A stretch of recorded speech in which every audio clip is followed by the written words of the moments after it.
Okay, yeah, so welcome back to another episode of. Well, I just said another episode, but this is the first, but ignore that. Anyway, so yeah, let's watch. Yeah, let's watch. Let's watch and read some interesting Japanese articles of things that are happening today in Japan. Alright, so the first scene we have here is a Japanese monster wolf aims to scare off wild bears. Alright, so let's see what this is about. So these, essentially in Hokkaido, which is the northern island in Japan, the biggest island. Hokkaido do means like state, like prefecture, so the whole place is Hokkaido.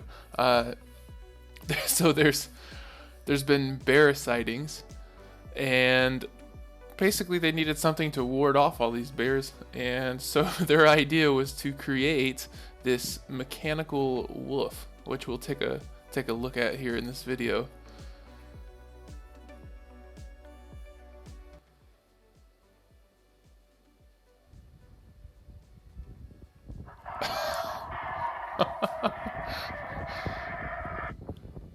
Oh my god. This looks like that old werewolf from the Goosebump TV shows. Does anybody remember that? Yeah. But anyway, okay. Oh my god. No way. Yeah, I bet that worked. My gosh. That's terrible. That is terrifying. That would scare away literally anything, not just bears. Yeah. So I don't think they have to worry about the bear problem anymore. All right, our next story we're looking at is Japanese grandmothers create monkey busters group to fight primates with air guns. So okay, so there's these group of women in Gifu, or no, Chubu. So in Chubu, there's these old grandmas who had these problems with their farms where there were monkeys coming in and taking away all their crops and damaging everything. So, I guess they came to extreme methods to get rid of these monkeys, which turned out to be air guns. So as you can see in this picture, they equipped themselves with air guns to attack away these monkeys, and they ended up getting the title the Monkey Busters. So yeah, they were in the newspaper, as you can see here. I imagine what happened is, can you imagine somebody just driving down the road and you see this farm, and suddenly you see some grandma in her farm with what looks like a real assault rifle, and she's just shooting at a monkey or what a sight. I can only imagine that. Usually, everything usually in Japan is pretty tame when it comes to seeing not too crazy things, but especially in the countryside. So I cannot imagine driving down the countryside and seeing some grandmother with an assault rifle. Oh, so yes, this is the Monkey Busters. Wow, when did this happen? August of 2020. So that's crazy.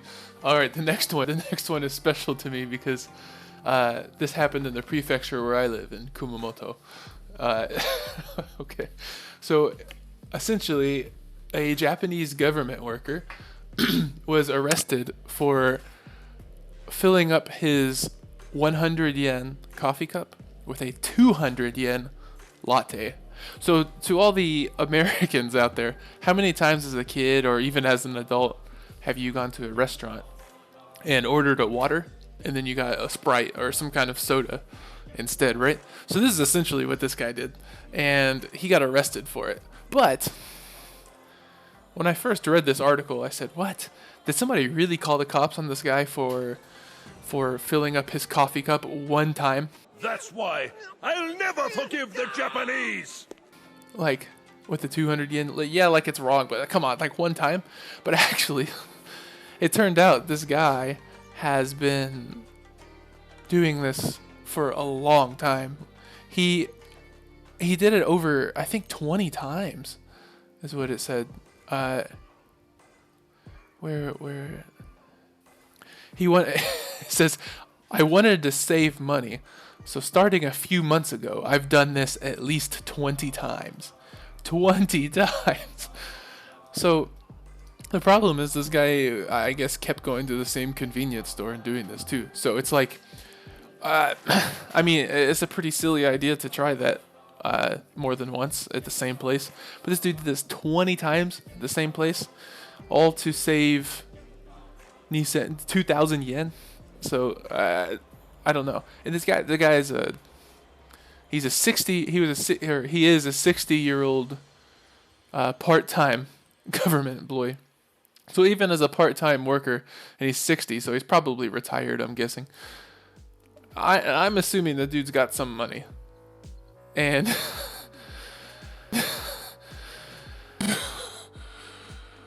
he's in jail now as a 60-year-old, or he's arrested at least. Which in Japan, if you're arrested, that usually ends up meaning you're going to jail. But yeah, he's been arrested on suspicion of theft for 100 yen worth of coffee. Not worth it. Not worth it. All right, the next article here is the giant moving Gundam in Yokohama. All right. So it says now complete. This article's old, I guess. It's from August 7th of last year. But so they in Yokohama, they've built this giant Gundam, which is 18 meters tall. And you can see the picture here with the head. Look at the head. Just the head of this thing is huge. This is crazy. Yeah, so in this picture they're blessing this Gundam like as a shrine. Like this is what they do to shrines to pray. So these are like the shaman no, like temple priests. And that's what they're doing, is they're blessing this Gundam's head. It's pretty crazy. It's pretty awesome. Here's a video of the Gundam moving. It is a fully functional moving Gundam. So let's look at this. Oh my god.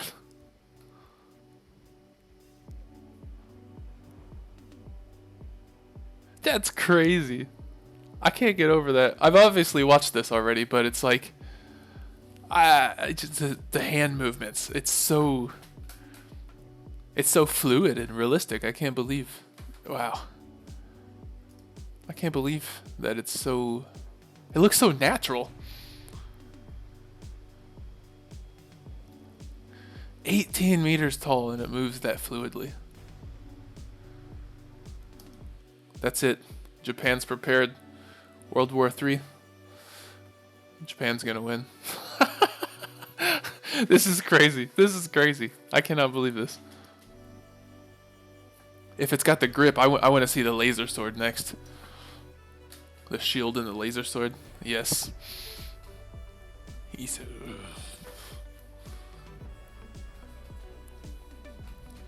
This is nuts.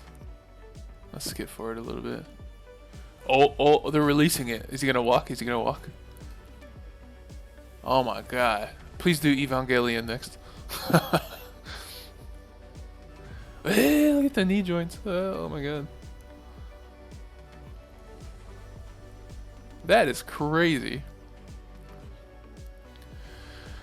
So it has this thing behind it to support it. So I guess that means it cannot move freely, which I mean is still insanely impressive. But like this thing behind it. So maybe it cannot move on its own without the support. Let's fast forward a little bit and see. Yeah, I don't know. Looks like it's still attached. That's crazy.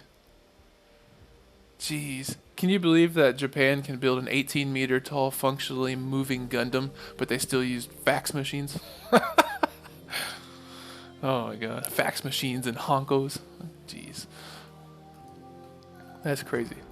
But, oh yeah. Okay, so here's the last story. The last story is a convenience store worker Let's read the title here. The convenience store worker robs own store on first day at work. Repeats 29 times before arrest. So basically, this guy, I guess, was a franchise owner or something at his job. This is in Oita, which is also really close to the prefecture where I live. This dude, essentially, he robbed his own convenience store wearing a mask, and when he did, he ended up he went to rob the place, and one of the employees recognized his voice and started questioning him about it. So it probably went something like this. He's like, he's going to steal from them, and he says, "Oh, give me your money." And then they're like, "Taro, is that you?" He's like, "Ah, yes." And he takes off his mask and he says, "This was just a test. I wanted to test how you would react to a thief coming into the store. Good job, you all passed." But obviously nobody believed that, so they called the cops, and yeah, he got arrested for that. So, yes, that's a terrible idea. I don't I don't know what was going through that guy's mind, but yeah, that's awful. All right, that's it for Japan news. Thank you everyone for watching. Don't forget to please like, comment, and subscribe. And until then, see you next time. John.